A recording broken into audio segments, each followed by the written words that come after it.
Hey everybody, just wanted to make one of these last videos. I'm going to talk about a woman named Kate, which most of you have never heard of. She played a big role behind the scenes in pushing a lot of this stuff to the forefront of the press and manipulating people into going public with fake stories. She was very good at manipulation. And I wanted to talk about her because she was the catalyst of this whole thing. And in order to talk about that, I guess I'll have to give you a brief little history about our relationship. So I had met this woman in 2015. She was a fan, came to my shows. She was covered in tattoos. One of the first interactions I had with her, she came up to me and she put like 100 pounds in my pocket. She's from England, from Leeds. A doctor, actually. She works for the NHS. I thought she was, nice, and she was dressed up in vinyl. And we started talking pretty shortly after that. One of the things that she talked about right at the very beginning of our relationship was how she was going to commit suicide. She was severely overweight, obese, a diabetic. She had a lot of health problems. Even though she was a doctor, she still wasn't very healthy. So one of the first emails I ever received from her, she talks about killing herself. and if you want to read this entire blip of this little email, you can just pause the video, but I'm just going to read the last part. This was going to happen sooner or later. It's just happening sooner now. Not as an emotional knee-jerk response, but as a carefully planned, logical, and rational move. Not your fault in any way at all, sir. I want to die. I want to die. I've long been willing. Just a shame that guns are so inaccessible here. That would be the quickest, easiest, and most guaranteed way. And I'm a pretty accurate shot. Although the method I have chosen is a good one and a lot less messy. I'm not strong enough anymore to deal with all this, all the stuff I've told you about, plenty more that I haven't bored you with. You can only bend someone so far before they snap. I'd still have come to Aiden shows. I only saw Aiden once. The ill-fated Manchester show that lasted all of 20 minutes because you were late thanks to the police stopping your van, and you were in a foul mood. But if you do the tour in the UK, it's not going to be for a long time, and I don't have the strength or energy to hold on.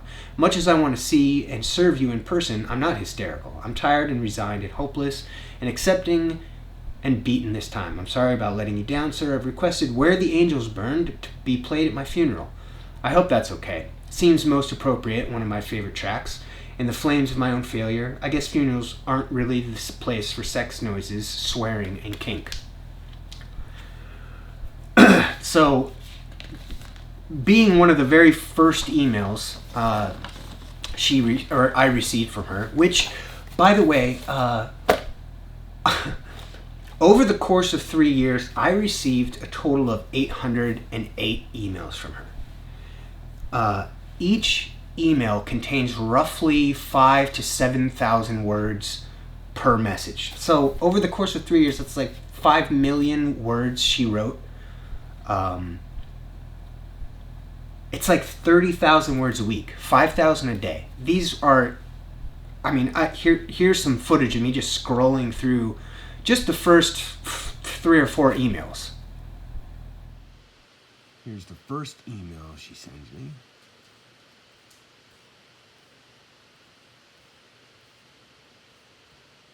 Here's the second email she sends me.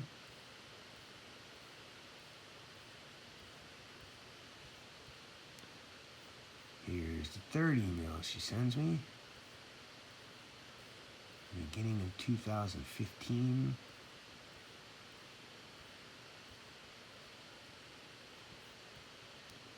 Here's the fourth email she sends me.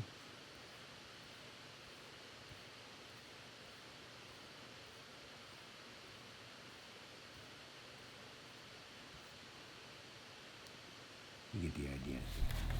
So that's just the emails. That does not even count the miles and miles of text messages that she sent me over the years. of which I have,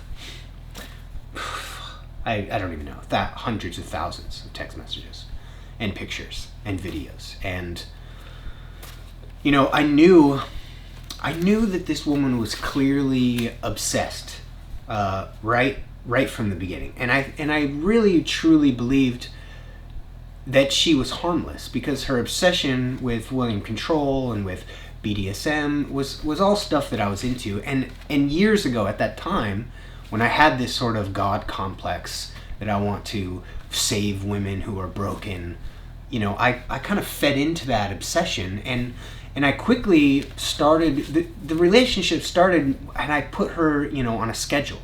I started giving her instructions. She's a diabetic. She's severely overweight, and she was drinking 12 to 16 cans of Diet Coke a day. It was like her favorite drink. And I thought, well, that's got to go. You got to drink water or coffee, or nothing with sugar. What are you doing? You're diabetic. I mean, it was really apparent that she needed and wanted some structure, and she was still in a marriage with a guy who she claims couldn't fuck her because he couldn't get his dick hard. I don't know the details of that, but she hadn't been fucked in something like 7 years. So when I began this relationship with her, I really kind of took pity on her. I felt a lot of pity for this woman who had told me she was bullied her whole life because she was overweight, and she had a lot of health problems, and now she's finally got something to look forward to. When my shows would come to town, and our relationship, really, the obsession that she displayed was really apparent quickly. And she bought all the merch, she bought she bought everything that I put out. She came to all the shows, and she would do things, it would get to a point where I would be on tour in the UK, and she would have every date booked. She would be coming to every single show with a hotel at every show, and she'd show up with food and coffee, and sometimes I instructed her to bring me coffee, slut bitch, and that's kind of how our relationship worked. She was very interested in being a servant, and I was interested in having a servant. So it worked out for both of us. So here's, you can see clearly the evidence of obsession. She began this, like wall of William control stuff, and it was pretty gnarly. But, when she started getting the tattoos, she started getting tattoos with like my lyrics all over her body. I worship my God in a different way is one of my lyrics. She's got lyrics to Where the Angels Burn. She's got lyrics on under her brand. Let's see, what else does she have lyrics of? She's got my eyes tattooed on her forearm. I mean, I knew obviously that this woman was obsessed, and I fed into that because I liked the attention. I liked it. I liked the attention. I liked how helpful she was, and as a result, I really tried to make her feel like she belonged to something for the first time in her life. I tried to make her feel like she was part of something special, which she was. And over time, aside from all the bullshit claims of abuse that she states, I've got thousands of messages from her that ask for violence, that ask for rape. Thousands of links she would send me to violent rape fantasies, or things that she would mention that she wanted to explore. She said that this was her first BDSM relationship, and she said that I put her in thousands of dollars in debt. When I did accept money from her. I instructed her to give me cash. Yes, absolutely. And the reason for that is she would show up to my tours with bags and bags of nonsense. Just, toys from a toy store, or candy, bags and bags of candy, Joy Division shirts, records that I had. Like, I don't want any more Joy Division shirts. I don't want another paddle. You've bought 50 fucking paddles for me. I don't need any more paddles. So yes, I instructed her, look, if you're gonna be spending this money, just give me cash, because I could use it for the electric bill at home or clothes for my son. So, through her emails, through all the messages she sent, I mean, it's clear that this woman was highly consenting to a BDSM relationship. I mean, here's just a couple of messages here. I want your violence. I want the freedom in the pain. I still badly need to come. I'm so incredibly turned on and wet and gagging for it. My groin is thrusting and humping for you, sir. And in the absence of you and your cock, I need to bang myself raw with my toys. I will have to be careful, otherwise I will end up coming without permission, and again, that will not be good. No, it won't be good. I'm utterly devoted to you. My lord, my master, I'm proud to serve you, kneel for you as your faithful and willing servant. How I wish I could be on my knees for you and receive your ultra-violence, spanking redness and blue bruises for real now. I'm happy and honored to belong to you, and I'm very aware of the privilege that this is, of how many others would do anything for this opportunity. I'm just very highly sexed, and even more so because of recent events. I'm not getting my usual daily orgasm outlet. You've made my need for sex and for BDSM that much greater, and as a result, I'm finding my total lack of sex life even more difficult than I've done for the last however many years. I mean, this shit is utterly endless.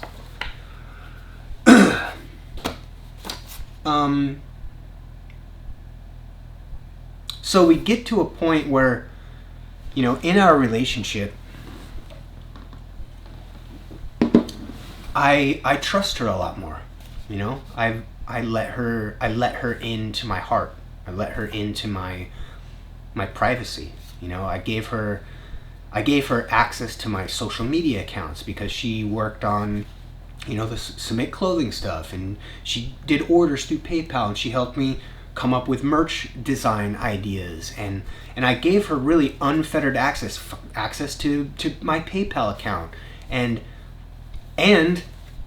the trust of the access of everyone else that I was involved with, all these multiple extramarital relationships that I was involved with. She had access to them all. And one of the reasons why I did that is because, I was with a few women that had extreme emotional and mental problems. A lot of depression, a lot of anxiety, a lot of bipolar, manic depressive stuff. And I thought, since I couldn't be around all the time to console these women who had these extreme emotional problems, that I would put them in touch with each other so that they could at least commiserate on, how much they miss me. I thought that maybe they could use a friend so they wouldn't feel so alone. And so after I did that, that was probably my biggest mistake that I've ever made in my life, was introducing these women together, because shortly it turned into just a butt fuck of jealousy and hatred, and everyone talking shit about each other, and people scheming here and others scheming there, and it turned into a real nightmare, and some of the things, the bitterness and the jealousy from Kate became so apparent. Like her one of her big issues was that she wasn't as skinny as some of the other girls I was with. She wasn't as pretty. She wasn't a model. She wasn't in her 20s. She was almost 40. She had saggy bits, as she says. She, has a saggy stomach. Like, these things that women, these defects that they criticize about themselves. And I told her time and time again, and actually I'm the first person to ever tell her that she was beautiful. That she made that known time and time again. But her